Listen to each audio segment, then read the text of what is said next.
বিসমিল্লাহির রহমানির রহিম। তো আবার শুরু করছি। তো কী রাখছে দেখাচ্ছি একটু। এই যে আমার ফ্রাইড রাইস রান্না করার জন্য চিকেন, চিংড়ি,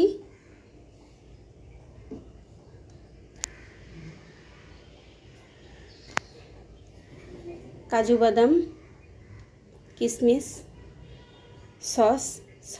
সসটা হচ্ছে আমার নিজের হাতের বানানো। আমি আইস কিউবে রেখে এরকম করে রাখি আর কি।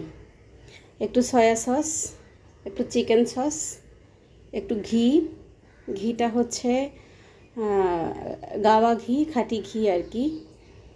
এটা হচ্ছে একটু চিকেন পাউডার, আদা, রসুন, জিরা, একটু এলাচ, আর পেঁয়াজ তো লাগবেই। তো বিসমিল্লাহ বলে শুরু করছি। এখন আমি শুরুতে একটু তেল দিয়ে দিয়েছিলাম আগেই, একটু ঘি দিয়ে দিচ্ছি। বিসমিল্লাহ, ঘি দিয়ে দিলাম। ঘি দিয়ে আমি একটু দিয়ে নিলাম। এরপরে হচ্ছে আমার